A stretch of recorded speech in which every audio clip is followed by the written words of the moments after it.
kisah lengkap Abu Bakar As-Siddiq. 1. Asal-usul dan kehidupan awal. Abu Bakar As-Siddiq lahir pada tahun 573 di Mekah, 2 tahun setelah kelahiran Nabi Muhammad SAW. Nama aslinya adalah Abdullah bin Abi Quhafah dari suku Quraisy yang terpandang. Sejak muda, ia dikenal jujur, cerdas dan berjiwa pemimpin.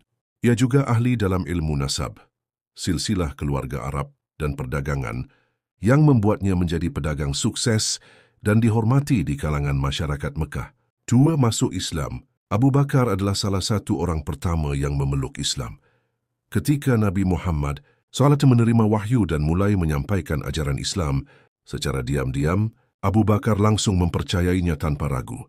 Ia memainkan peran penting dalam menyebarkan Islam di kalangan Quraisy, berhasil mengajak tokoh-tokoh besar seperti Utsman bin Affan, Zubair bin Awam, Abdurrahman bin Auf, Sa'ad bin Abi Waqqas, dan Talhah bin Ubaidillah untuk memeluk Islam. 3. Pengorbanan dan kesetiaan.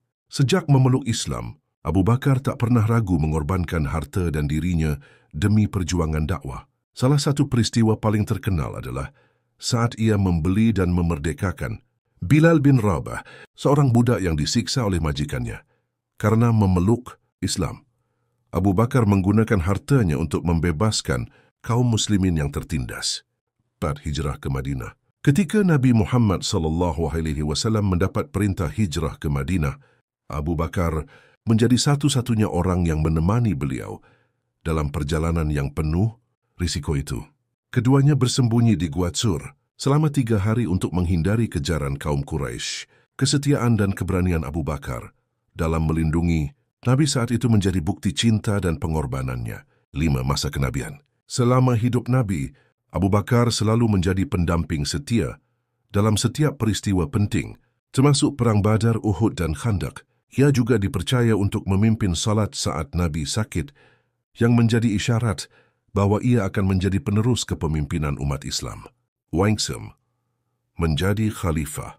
Setelah wafatnya Nabi Muhammad SAW, terjadi perdebatan di antara kaum Muhajirin dan Ansyar mengenai siapa yang layak menjadi pemimpin. Dalam pertemuan di Saqifah Bani Sa'idah, Abu Bakar terpilih sebagai khalifah pertama. Tugasnya tidak mudah, karena ia menghadapi berbagai tantangan besar seperti Perang Riddah, perang melawan kemurtadan, banyak suku yang murtad, dan menolak membayar zakat setelah Nabi wafat.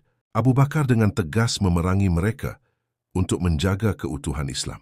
Pengumpulan Al-Quran. Atas saran Umar bin Khattab, Abu Bakar memerintahkan Zaid bin Sabit untuk mengumpulkan ayat-ayat Al-Quran menjadi satu mushaf agar tidak hilang seiring wafatnya para penghafal Al-Quran. 7. Sifat dan kepemimpinan. Abu Bakar dikenal sangat rendah hati dan sederhana. Meskipun menjadi pemimpin tertinggi, ia tidak mau menerima gaji dari Baitul Mal dan tetap hidup dengan hasil usahanya sendiri. Ia juga sering mengambil sendiri kayu bakar untuk kebutuhan keluarganya, sebuah sikap yang membuat banyak orang kagum. 8. Wafatnya Abu Bakar.